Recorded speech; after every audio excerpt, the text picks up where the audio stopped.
kaylinkztv, the leading experience.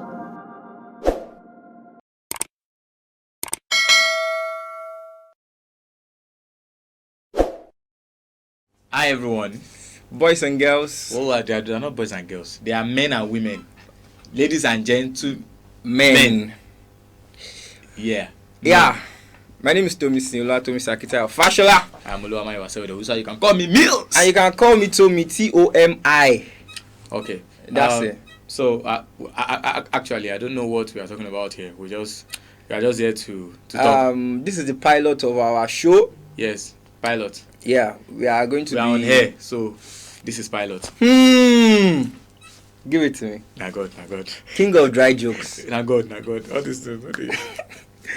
Anyway, so this is the pilot of our show. This is the first time or the first one. Yeah, this is the first. And we have plenty other ones. Yeah. So we're going to be talking about random things that concerns you, that concerns us. Once in a while, probably we'll bring some of our friends here, so it's not just the two of us, and you won't be bored seeing our faces alone. If you are bored, you need a duster or a marker. Okay. This is the height of it.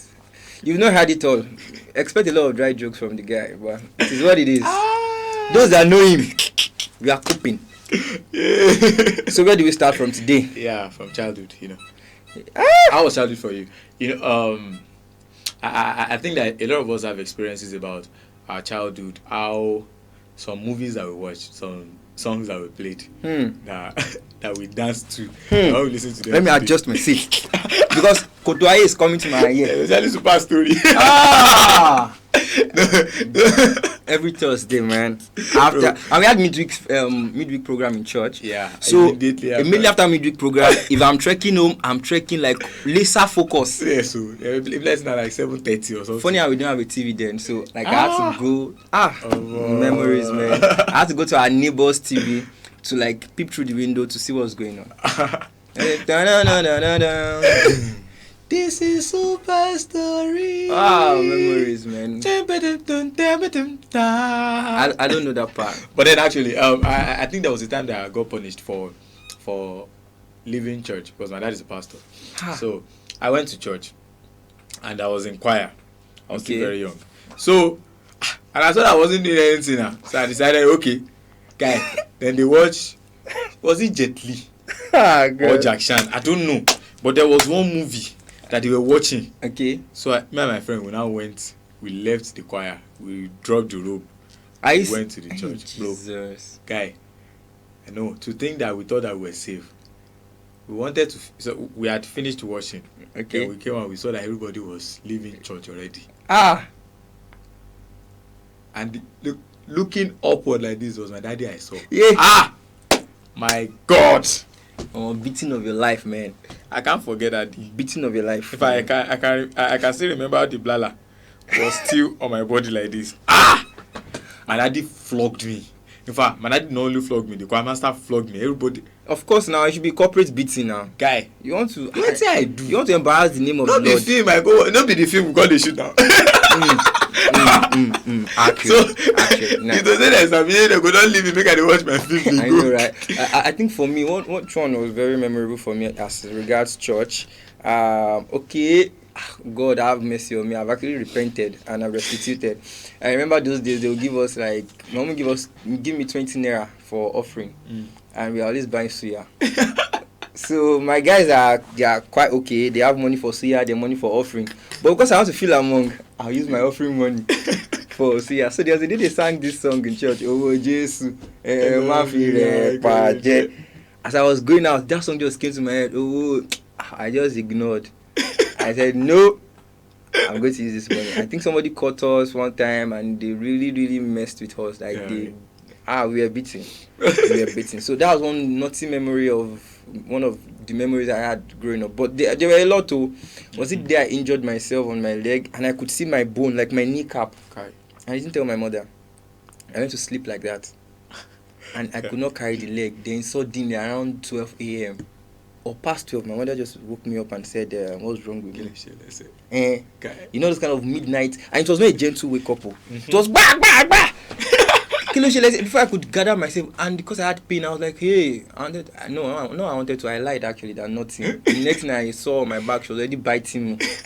And she was like, and they were going to stitch the leg and all. In fact, I was thinking they would amputate the leg at that point. Aye. Because it was a deep cut. We risked our life going on a lot of things. I think this injury thing made me remember the mark on my head that day. My mommy said, because I wanted to be an obedient child, so okay. My mommy said, I'm going out to, don't play ball today. Oh. I said, okay, ma. Told me and my friend, he was staying with us, don't play ball today. Oh. I said, okay, ma. Don't play ball today. Oh. I said, okay, ma. Immediately she left like this. I don't know the spirit that entered me. I just told my friend, Alpha, Mo, just play 1 to 10. We are not playing too much. Just 1 to 10. We started 1-1, 2-1, 2-2, 3-1, 3-2, 4-1, 5-1, 6-1. Ah, no, you can't beat me. 6-3, 6-4, 6-5, 6-6, 7-7, 8-8, until 9-9. So we're now looking for the first person that's going to reach 10. Ah, pa, po, po, po, po, po. I just played the last shot like this. It didn't score. I just fell down. Bam, my head just hit one block like that. Jesus. Now so blood started. Yeah. Gosh. No, that didn't stop me. I now got angry. Because of the blood. Why will I get injured? So I now washed my head and I went to play the football properly. So when I came back home, so my mom came and where's my one? So she now came and then she called me. Where have you been? I went to see my friend. All right, no problem. So I just, because I knew that she was going to notice. So I just said, Mommy, I used my head to scratch wall like this. So I didn't know what kind of stupid lie was that. If I wanted to lie, I should have lied well. What was that? I didn't even lie the lie. The next thing like this, bro. She beat. We had a lot of serious stupid lies. No. But then I think that most of those things actually shaped things about us. Yeah. Quite now when we see some people behave like that, you know the. Yeah, actually, one of the greatest lie I also told while I was small was, when I was in school, primary school to be precise, that was when computer came so viral, all those big computer. So apparently I took my mom's money in the house. Don't let me say I stole it. I think about 20 naira or so, and 20 naira was a big money then. 20 naira was like stealing 1,000 naira. So I took the 20 and then I got to school. Then they were selling one thing like this. It's like a whistle. It has a basket and it has balls inside. I don't know if you can remember that kind of stuff. So you blow it, the ball go, then come back. So I bought it, I think for about, was it not 1 naira thereabout? So I had a lot of money in my hand. So I think I bought it for myself and my friends and all. So I got home, I showed my grandma. My grandma, how did you get this? Because she knows that my money cannot buy that thing. Guess what I told my grandma? I told my mother the computer produced it for us. Yeah. So she bought into the lie, like totally. She was amazed. She was like, computer yi, won't go to she, computer yi. So apparently, as my mother came, the first thing she told my mother was, oh yeah, we got the computer she. And my mother has already been using computer by then. So she was like, grandma, computer only produce plastic now. Paper and the computer are produced. And I was like, I was arguing with my mother. She just slapped me like, pa. No. Then I had to now confess that I took her money to buy the stuff, that it was not computer. No. Growing up was quite fun. It was quite interesting. One of the experience that I had about stealing was when I stole. Of course, I had been stealing the money little by little. The envelope was like this. So as I was taking the money daily, it was going down. Until one day I just decided, okay, this money, let me just pick it. And then I saw one cup like that. And I asked them, how much are they selling? They said 300 naira. This cup, 300. This one called, they said 150. I said, okay, no wala. I bought the two. That's how I hosted competition. Because I didn't want my daddy to know. I didn't put my name in the competition. That's how the competition blew in the community. Wow. And so we reached final. because I sold forms, sold everything. So as the money was entering, I was spending it. They didn't even return it to where you took it from. Guy, as the money was entering, I was spending. As the money That's was entering, terrible. Guy, the day that they were supposed to play the final, that's how my daddy just came to the field. My daddy was now asking randomly because I was with him. He was just asking randomly, who started this? This very massive container. It's one small boy. Oh, he's even here. Why did you look at me like this? Oh, okay. That day I was really like, my God, what's going to happen this time? When we got to him, just said, that's very wonderful. At least you stole my money. You used it for something very awesome. That's very good. That's how I just went to eat. Came back. He just brought out wire. Copper wire. You know, yeah. I think they used it for spreading clothes there. Yeah, he had folded it. Mm-hmm. He flogged. Wow. I can't forget. I was beaten to. Wow.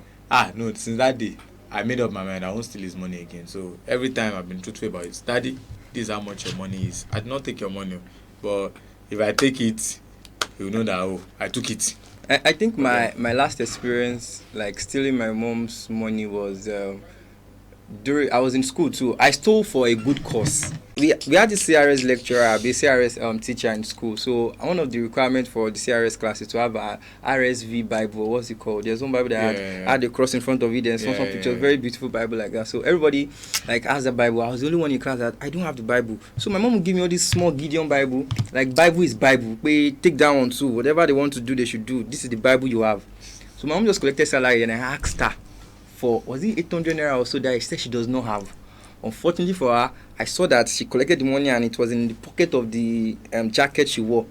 So I just went there. I took the money from middle. I didn't even take it from the front.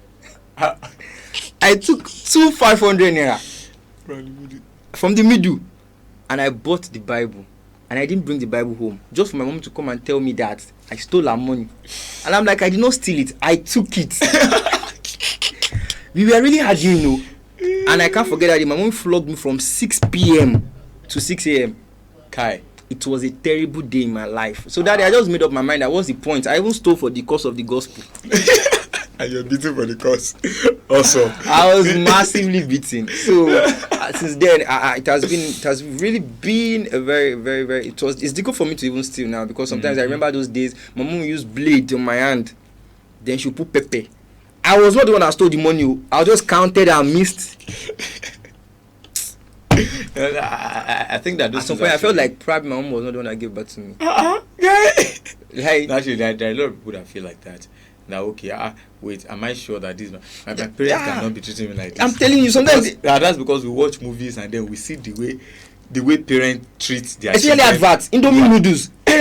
Children will sit down and the parents will bring the food. They will bring everything. But in our own case, you will be in the kitchen with them from beginning to the end. You will watch the plate.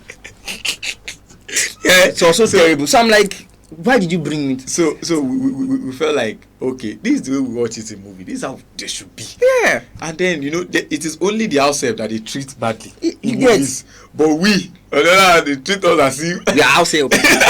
And sometimes I just get to wonder that why exactly do you even bring me here since you know you want to be using for house help. When I wake up in the morning before devotion, I have to sweep the house, wash the plate. Hi. Then devotion can last for like 2 hours. You cannot complain. Like children of nowadays are actually trying. Yeah, any little thing like this, you hear them saying, "Okay, daddy, I don't want this." For the fact that you even call my mom, mom, like you use him, from here to here. The days of you must prostrate your whole chest, must get to the ground, and and I'm like. The day I tried arguing with my mom that I just told my mom like, mom, you know, all these things like it's not necessary. I said it in Yoruba. I said, mom, ko need kama doba. Before I said dobale juju, and I'm like, your mommy should be skit makers. Sincerely, if let's say like skit making was quite a trend that year, I would have gone far. Yes, sir. There was a time that we had exam in school, so I was preparing for the exam. So I decided to read because I'm like, I really don't catch things well then though. So I was reading and I decided to like shut out the whole house light and everything. So my mom just entered. So I don't know what happened. I just opened the door. The next thing I had was blue. As if she was really punching me. Bah, bah, bah, bah, bah, bah, bah, bah. And I'm like, before I could ask her, what did I do? My mom was already punching me from around 7 to past 9. Before I could say a word. Apparently, at the end of the day, I was not guilty. Domestic violence is really... and now everybody's not shouting domestic violence, child abuse, everything. All these things. It doesn't add up now. Yeah. Ask people like us. And that's because most of those things actually helped in shaping the men that some people are. And I think that actually there should be a balance to it. That there are parents that they transfer the aggression, that how their parents treated them. Yeah, true. They feel like this is the way you should be treated. The fact that it worked for you does not mean that it worked for another generation. It is. What you say is actually true, because that statement is actually very common. You hear something like, "This is how my dad treated me, so this is how I will treat you." But there are different dispensations. I'm not your daddy. True. No, be me treat you bad now. Yes, now I'm just living my life. They treat you bad. And people that are like single child in a home, they actually suffered a lot, because there are times whereby natural disaster will break something in the house. Maybe rain wants to fall, there's a wind and everything, something just get damaged. You will be the one to chop the beating. You will just be the one. But if you are two, somebody can still say, "I know we didn't know I happened," or you share it. But you can never win a case. But like you said, striking the balance, I feel for me, some of it has actually shaped my mindset about things and even made us stronger in some things that we face now. Like, sincerely, the challenges that we face now, most times I get the balance from my growing up stage. So when people are like, "Oh, this is hard," I'll be like, it's easy peasy for me to get along with, because of how I came to be where I am. But children of nowadays might not have the same challenge, because what they are disposed to is actually different from what we are disposed to. Before I could handle a phone, it took a while. But now you see children of about 16 of the using iPhone. Yeah. Somebody knows how to operate an iPad, like a young child of about 5 years old. So their challenges will actually be different from ours. Yeah. So we should not, as parents to be also, for someone like Mayo and I am, he's a producer. So for someone like Tomi Miels now, he will soon born. No, born, like, I will soon turn people to born again Christian. That's what it means. No, he will soon born for God. Mayo was, yes. Born boy. Okay. Let's continue. As we were saying, so striking the balance, do not transfer the aggression of the way your parent treated you to your own children or to your child or to people around you. Do not do it. It's not scriptural. It's not anywhere close to what God wants you to do or how to raise a child. Yeah. So just treat everybody according to how they relate to you. But then it's actually important to actually train children too. Yeah. The way they should go. Yeah, don't spare the rod. But you shouldn't treat them out of offense. If you are chastising them, it should be out of love for them, out of the fact that you love them fiercely, you really love them, and you don't want them to go the wrong way. So whenever you react to things and go, this child, I must flog this head, there are sometimes that the child might need just common, that father to son or daughter to mother or father to daughter, or kind of discussion that what exactly are you going through, what is happening. There are a lot of people that they are going through stuff today that they can't tell their parents, which is wrong. There are some people that it is now among their friends that they can say that, oh, I have been molested, I have been this, I have been that, even though our own was beaten. There are some people that their own is molestation. There are some people that their own is very, very deep stuff that we don't know about. They couldn't tell their parents because they feel like even the parents have, before you talk one thing like Tomi Miels case, you don't chap like you don't give you back those business. Yeah, so true. You find it difficult because you feel like, am I going to tell this person? Okay, then some people suffer in silence that the molestation continued and lingered on for a very long time. Some of them have not really overcome the trauma even till today. Now, so it is very important that we come to a level where we even though you want to punish your child, you punish your child out of love, not out of offense, not because you want to show or you want them to fear you. No, we are not to fear our parents. It's not necessary. I think that I started loving my dad and my mom when they started talking to my head rather than beating me.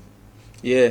So that was when I started like, let's have a conversation. Yeah. What exactly do you want to do with your life? Maiwa, I expect that you should be wiser than this. Yeah. That one. And that one eats better than beating because you feel like you are wise. And somebody saying, I expect you should be wiser than this. Oh my. And you be like, okay. Well, and you know, all those things actually really like help. And then imagine that there are some parents that they've never heard their parents say "I love you." Yeah, like in some family, like a parent should cultivate the habit of talking to their kids. For example, if you are a parent and you're watching this video and you're in the category of abusing your child in the name of correcting them, I think you should really sit them down, even if they are married. Talk to them and let them know that I did it out of love for you, I overdid it. Like, ask for forgiveness. Even Jesus will forgive us. Yes. So your children, it's not a big deal, because parents sees it as, oh, how will I be you? I can't be begging you. Yeah, so that's actually one way of bridging the gap between yourself and your child, when they know that, oh, you're also vulnerable to them. It doesn't make you less of a person. Of course. You could just go and like, oh, I know I did this wrong. I know I did this. I shouted at you this way. I shouted at you that way. I'm sorry. So you guys can from there now build a conversation. You guys can from there have this synergy that nobody would be able to. Some people will tell you that your parents are their best friend. They can tell their parents anything. Definitely. Children of nowadays, though, children of my set might not have that testimony. I do. Recently, actually, not like I say it's been like that. No, it's just recently. Just recently. Of course. So I can tell my dad anything, and you know. Yeah. It's been like that. You know, there was a time like that, and my dad saw a love message on my phone. Thank God did they put Bible verse. Thank God. Whatever you are, thank you. Thank you for putting Bible verse. I'm grateful. Okay. You know, it was good. So, but I told me that I should go and help him to prepare tea. So I left my phone on the table, and then I came out. I saw that I was going through my phone. He read all the message. I wanted to enter. Do you know? My daddy did not say a word about it. Wow. Instead, he now bought me a book on relationship. Wisdom. Yes, sir.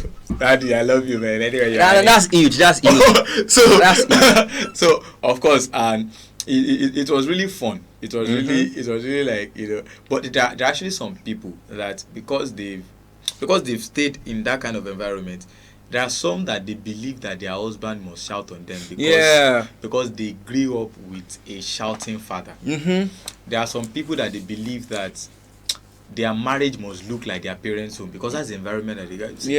The environment that you grew up in is not a normal condition. No? Yeah, I think I was involved in with a lady like that. Not like as if we dated or something like that, but then she always expects that. For example, I'm this kind of person that I like cruise with a lot of things.